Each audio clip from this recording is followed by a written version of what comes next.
Nearly 40% come on small boats and over perilous channel crossings, but a roughly equal number come here legally via a visitor, work or study visa and then go on to claim asylum.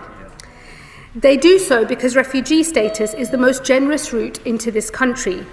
An initial grant lasts 5 years, which is then converted almost automatically into permanent settled status. Hello guys, කලින් video එකේදී මම කියපු විදිහටම ෂෙබානන් Mohammed UK වල home secretary ඊයේ දිනේ ප්‍රකාශයට පත් කළ අලුත්ම නීති රීති ටික මේ මාසයේ අග තුල පාර්ලිමේන්තුවේ සම්මත කරලා ගේන්න එන නීති රීති ටික asylum seekersලා වෙනුවෙන්.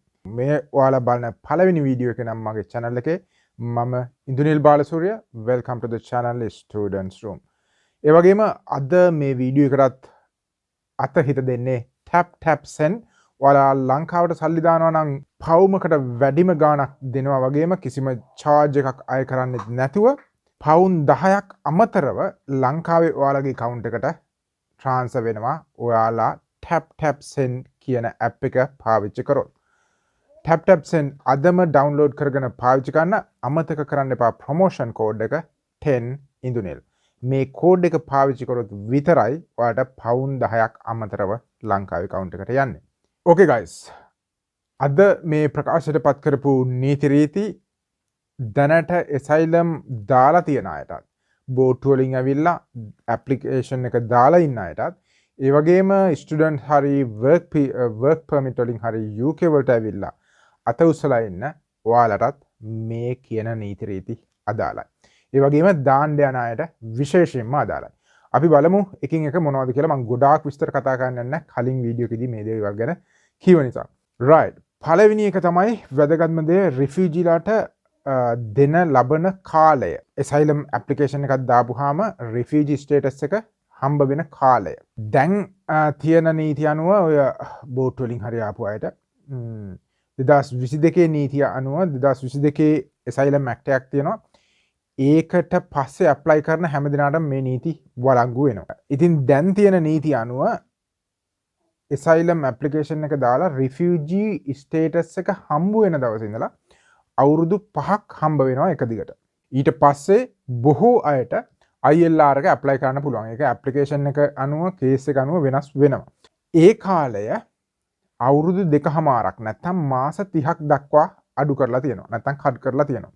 එතකොට ඔයාලා ඇප්ලිකේෂන් එකක් අද දැම්මොත් නැත්තම් 2022කට පස්සේ දාලා තියෙන කෙනෙක් නම් තාම හම්බ වෙලා නැත්තම් ඔයාලට හම්බ වෙන්නේ අවුරුදු 2කමාරක කාලයක්. එතකොට මේ අවුරුදු 2කමාරක කාලයෙන් පස්සේ ආපහු අපි අලුත් කරගන්න වෙනවා. ඒකට ආපහු ඇප්ලිකේෂන් එකක් දාන්න ඕනේ. එතකොට සලකා බලනවා මව් රටේ තත්ත්වය. උදාහරණයකට ඇෆ්ගනිස්තානයේ ශ්‍රී ලංකාව වගේ රටවල් වල අයට ඒ රටේ තත්ත්වය හොඳ නම් කිසි ප්‍රශ්නයක් නැත්නම් ඔයාලා දාලා තියෙන ඇප්ලිකේෂන් එකට අනුව ඔයාලට ආපහු හම්බ වෙන්නේ නැහැ අවුරුදු 2කමාරක හෝ ඊට වැඩි කාලයක් රටේ රැඳින්න UK වල රැඳින්න. එතකොට ඔයාලට කියනවා රටෙන් යන්න කියලා. එහෙම නැත්නම් ඩිපෝට් කරනවා. ඉතින් ලංකාවේ කවුරු හරි ඇප්ලයි කරනවා නම් සහ ඇප්ලයි කරන අය ඉන්නවා නම් ඒ කේස් ගෙන යාමේ නොහැකියාවක් තියෙනවා. හේතුව අලුත් ගවර්න්මන්ට් එක යටතේ සුදු ඇන්නේ උස්සන එක නෑ. ඊට පස්සේ පැහැර ගැනීම මේවම නෑ. වෙඩි තැබීම් නෑ. පොලිටිකල් වලින් අර ඒ දවස්වල මර්වින් සිල්වලා වගේ අය ඔය කරපු විකාර වැඩ නෑ. එතකොට ඇවිල්ලා පොලිටිකල් මේ asylum ඉල්ලන්න බෑ UK වල දැන් ලංකාවේ කෙනෙකුට. ඉතින් ඒක රටට හොඳ තත්ත්වයක්. නමුත් ඔයාලා මෙහි ඉඳලා ඔය වගේ ඔය සරත් ෆොන්සේකාගේ කේස්, බුදු බල සේනා කේස් ඒවා මේවා දාලා තියෙනවා නම් එයාට අමාරු වේවි ඉස්සරහට. තමන්ගේ කේස් එක ඉස්සරහට ගෙනියන්න. ඊළඟ එක තමයි දෙවෙනි එක longer path to settlement නැත්නම් ILR. එතකොට ILR එක කලින් හරිය අවුරුදු 5කින් තමයි හම්බුනේ. ඒ කියන්නේ refugee status එක හම්බෙලා අවුරුදු 5ක් හිටපුවාම මේ ඔයාලට ගන්න පුළුවන් ILR එක බොහෝ applicants ලාට. හරි. සමහර අයට අවුරුදු 10ක් සිටිය යුතු වෙනවා. ඒකේ 2022 act එක යටතේ මේ ටික පැහැදිලිව සඳහන් කරනවා. මම මේ හැම දෙයක්ම කියන්න යන්නේ නැහැ. ඉතින් මේ යටතේ දැනට පවතින නීති අනුව මම කලින් කිව්ව විදිහටම අවුරුදු 5යි. එතකොට දැන් මේක අවුරුදු 20ක් දක්වා වැඩි කරලා තියෙනවා මේ ෂබානා මොහමඩ්. ඒක තමයි තීරණය රජේ. පළවෙනි එකේදී කිව්ව විදිහට හම්බ වෙන්නේ 2කමාරයි. ඊට පස්සේ ආපහු ඇප්ලයි කරන්න ඕනේ. ඇප්ලයි කරවුවන් පස්සේ ආපහු හම්බ වෙනවා සලකලා බලලා. ඉතින් ඒ හම්බ වෙලත් රිෆියුජි ස්ටේටස් එකේම ඉඳලා ගන්නව නම් අවුරුදු 20ක් රට තුල රැඳී ඉන්න ඕනේ ඒ ස්ටේටස් එකේම. ඉතින් ඒක ලේසි පහසු වැඩක් නෙවෙයි අවුරුදු 20ක් ඉන්න එක. ඉතින් ඒ අවුරුදු 20 කාලය තුල ඔයාලා ආපු ඇවිල්ලා ඇසයිලම් එක දාපු සිටුේෂන් එක වෙනස් වෙලා දෙනවා. උදාහරණයකට යුද්ධයක්. ලංකාවේ යුද්ධ තිබ්බ කාලය. එතකොට ඒ අයගෙට තාම රිෆියුජි ස්ටේටස් එකෙන් ඉන්නවා. නමුත් හම්බ වෙලා නැත්තම් පොත ඔන්න දැන් යුද්ධත් නැහැ මොනවත් නැහැ. දැන් උඹලට යන්න පුළුවන් කියලා යවන්න පුළුවන්. හරි ඒක එක උදාහරණයක්. ඉතින් තව දේවල් තියෙනවා. ඔය දැන් ගේ ලෙස්බියන් වගේ ඒවා දාලා තියෙනවා. ලංකාවට යන්න බෑ. ලංකාවේ නීති අනුකූල නැහැ. ඔහොම කතන්දර. ලංකාවේ කවදා හරි දවසක අද ඉඳලා දාන කෙනෙකුට අවුරුදු 20 ඇතුළත ඔක නීති අනුකූල වුණොත් ලංකාවට යන්න වෙනවා. පොත නැතිව. ඒ වගේම තුන්වෙනි එක මේක හොඳ දෙයක්. මේ රිෆියුජිස්ලට UK වලදී work permit students visa වලට ස්විච් වීමේ හැකියාව තියෙනවා. මේක දැන් ඇප්ලිකේෂන් එක දාලා ඉන්න අයට නෙවෙයි. ඒ කියන්නේ අත උස්සලා ඉන්න අයට නෙවෙයි. ඇප්ලයි කරලා ඉන්න අයට නෙවෙයි. රිෆියුජි ස්ටේටස් හම්බ වුණාන් පස්සේ අයට එයාලා කැමති නම් work permit එකකට මාරු වෙන්න පුළුවන්. right? මේක හොඳ දෙයක්.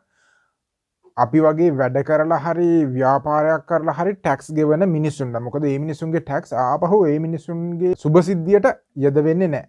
හරි. ඒ ටැක්ස් එක බිලියන ගාණක් යනවා මේ රිෆියුජිස් ලව නඩත්තු කරන්න. ස්ටුඩන්ට් කැමති නම් ස්ටුඩන්ට් රූට් එකට යන්න පුළුවන්. නැත්නම් work permit එකට යන්න පුළුවන්. එතකොට මෙයාලට තියෙන හොඳ chance එක තමයි ස්ටුඩන්ට් ගියපුවාම ඔයාලට ආපහු ලංකාවට යන්නත් පුළුවන්. වෙන ඕනෙම රටක් හරි ඕනෙම රටකට යන්න පුළුවන්.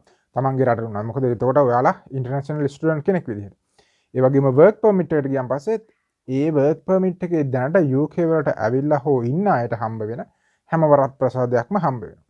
නමුත් ඔයාලා ස්ටුඩන්ට් යනවා නම් යුනිවර්සිටි එකට යන්න ඕනේ. එතකොට ඒකට අදාළ සුදුසුකම් සපුරාලිය යුතු වෙනවා. උදාහරණයකට IELTS. හරි. ඊට පස්සේ work permit නම් අර salary thresholds ඒවා ඔක්කොම සපුරාලිය යුතු වෙනවා. එතකොට මේකෙන් ගියොත් දැනට work permit වල තියෙන්නේ අවුරුදු 5ක. එතකොට දැන් අවුරුදු 10ක් කරන්න යනවා.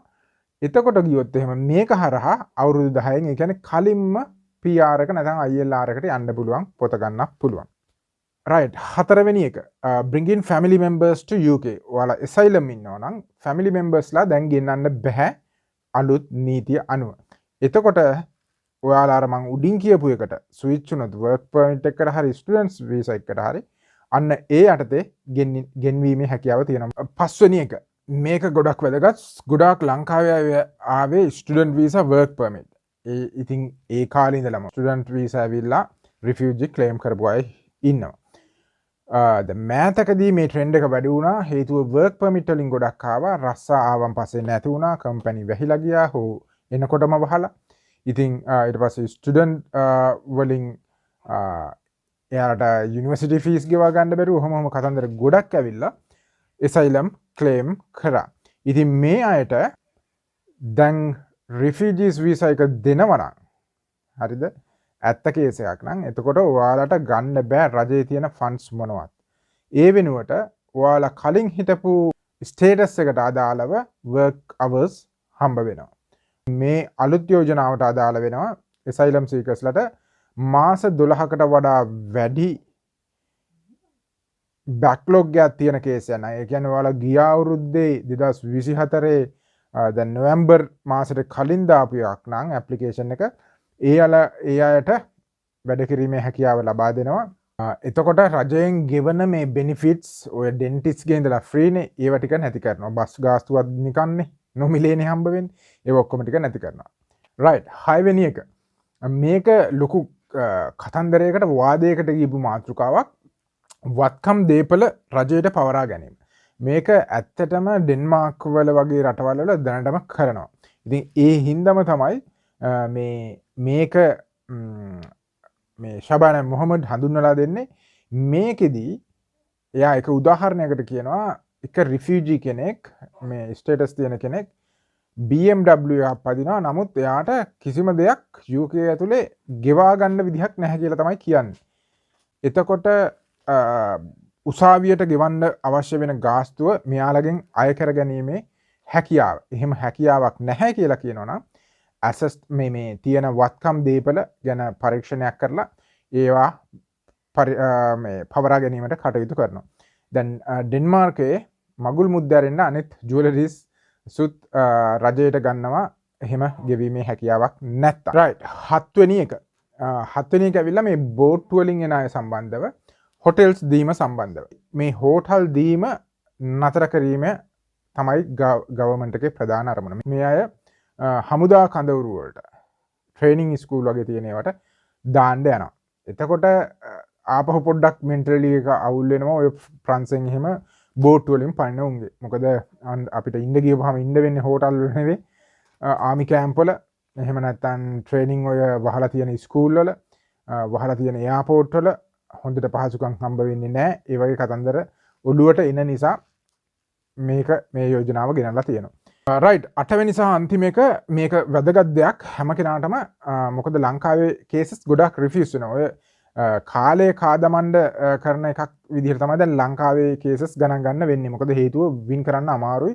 ලංකාවේ මොනවත් දැන් ක්‍රයිසිස් නැති නිසා. කොහොම හරි දැන් එසයිලම් දාන අයට ඇපිල් කිරීමේ හැකියාව. රයිට්. කලින් ඔය ඇපිල් කරනවා දෙපාර, තුන් පාර, හතර පාර, පස් පාර. එහෙම නැත්නම් වෙන කේසයක් ආපහු දානවා, ෆ්‍රෙෂ් ඇප්ලිකේෂන් එකක් දානවා. ඔය කතන්දර ගොඩාක් කරනවා. ඉතින් දැන් ඇපිල් කිරීමේ හැකියාව එක පාරකට වඩා කරන්න බැහැ. එතකොට ඔයාලගේ රිෆියුස් වෙනවා. ඒකට ඇපිල් කරන්න පුළුවන් ඒ කේස් එක through. එහෙම නැත්නම් ඒකට අලුතෙන් කෑල්ලක් දාලා මම මේකට සම්බන්ධයි අරකට සම්බන්ධයි කියලා කියන්න හැකියාවක් නැහැ. ඒ ඇපිල් එක කැන්සල් වුණොත්, ඒ කියන්නේ රිෆියුස් කරවුවොත් ටටා බායි ගෙදර යන්න වෙනවා. රයිට්. මේ ටික තමයි වැදගත්ම ටික. මං අනිත් අය බෝට් වලින් එන අය ගැන එහෙම ලොකුවට කතා කරන්නේ නෑ. මේකේ වීඩියෝ එක ගොඩක් ඇදගෙන යන හින්දා. ඉතින් මේ වීඩියෝ එකට ඔයාලා කැමති නම් ප්ලීස් ලයික් එකක් දාන්න. ඒ වගේම යාළුවන්ට බලා ගන්න ෂෙයා කරන්නත් පුළුවන්. ඕකේ, thank you very much. එහෙනම් අපි ඊළඟ වීඩියෝ එකේදී හම්බ වෙමු.